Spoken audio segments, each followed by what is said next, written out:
Hi, this is Steve Vanderbilt with RegimeChange.org. Just got done watching the State of the Union address, doing some quick numbers and rundown on what's been going on regarding that. Let's go ahead here and look at the issues here. If you go to the RegimeChange.org website, of course you're there now. Look in the bottom left-hand corner. You'll see the text of the State of the Union available to you on a link. It's part of our Keeping the Facts Together. It'll also be in our archive very quickly. If you're looking at this at future dates, just look through there. President Obama was very heavy on jobs creation in his speech, very heavy in applauding himself for cutting taxes and not raising anybody's taxes. Quick rundown on the tax issues here. That tax credit was about $400 for each person in the United States, $800 for a couple. Deems out to being about $13 a week. Well, when gas went up 60 or 70 cents a gallon during this last year, I really think most people saw that money go into the pump.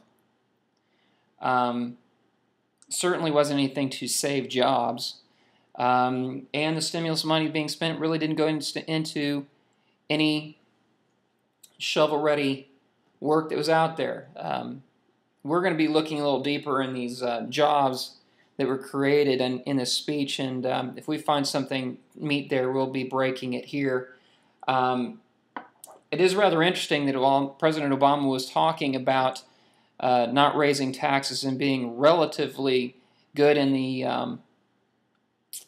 financial stewardship category, that the U.S. debt clock went to an all-time high, rolled over the top, and USDebtClock.org actually went down for a while during that. So evidently there was a lot of people out there hitting that site. We'd also posted that link earlier in the day, so maybe a few people hit it from us.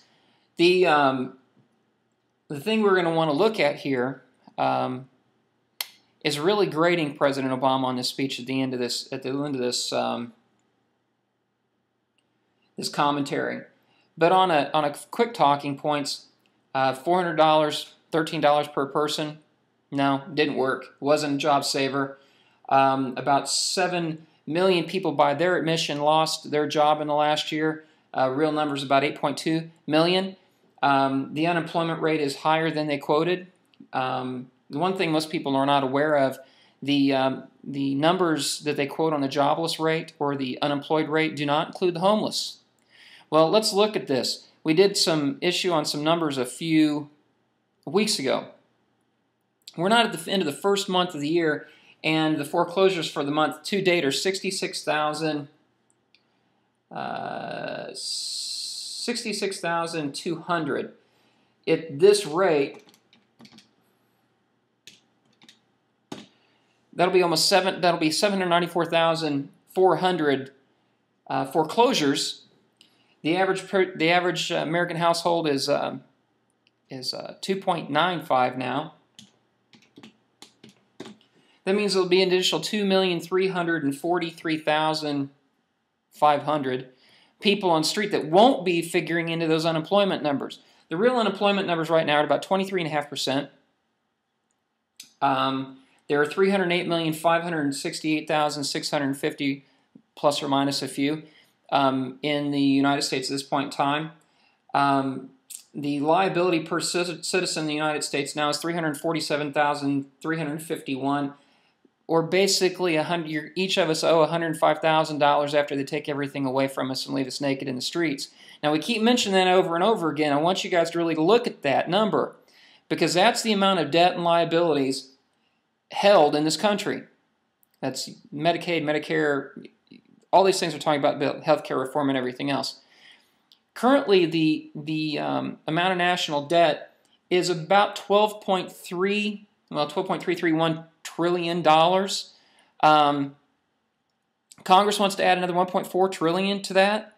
Obama's talking about going to Tampa tomorrow and announce an $8 billion, that's B billion, $8 billion infusion in capital into high-speed railroad networks. And there's about 6 or 7 of them that are really relevant that they're going to fund.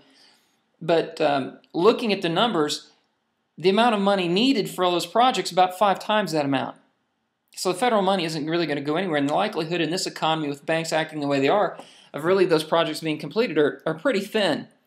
It reminds us of the video that we've got back on the $1 billion condom. We'll be posting that up and pushing that a little farther up in our news. I like for people who are watching this to push that around, because $1 billion waste on something that can be defeated with a 25-cent condom. We really need to be watching how our politicians are spending money. It's not only the amount of money they spend, it's how they spend it. If you gave your kid a $50 bill and he went to school, and he was supposed to give a $50 bill to the teacher for school lunch money for the month, the week, whatever year, whatever it is, and he came home with $50 worth of bubble gum, playing cards, whichever, but knowing my kids, it'd probably be Clone Wars toys, you'd be pissed. But the Congress, or basically the Obama administration, threw away $1 billion, and nobody said a word about it. We need to think. We need to hold them accountable. Now, looking at the other issues in the Obama State of the Union speech, it was his first speech. I will say he's a very personable man, but his facts are not correct. I'm not a Republican. I'm not a Democrat. I'm a centrist.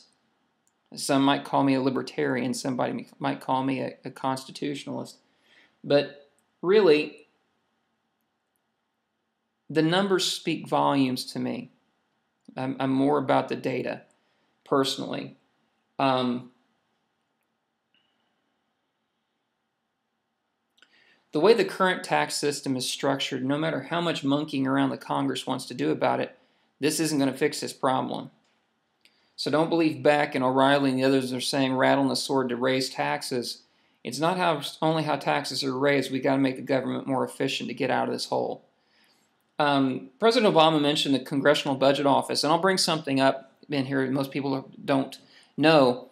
The Congressional Budget Office believes that if you want to increase revenues, you just increase taxes.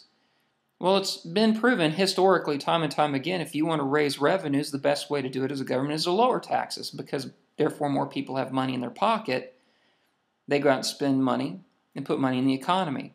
A central rule of thumb for economic development, and I've done it for decades, is that $1 in the local economy has a $50 effect. In other words, it gets spent 50 times. So it kind of trickles around. So when you increase taxes, that's for every dollar you pull out in taxes goes to the federal government, you're pulling $50 out of the local economy. Or so the theory states. And it's pretty close to being true. In some areas of the country it's a little more, in some areas of the country it's a little less. And it's funny, when you get into a smaller area, that number actually goes up. When you go into a bigger area because of expenses, it actually goes down. That's something to look at. We're going to be doing another video tomorrow about Keynesian economics and what's going on here. I don't have enough time left in this video to really go over it.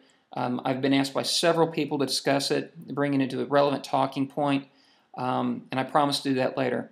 Let's go ahead and grade President Obama's performance on this video, or this speech.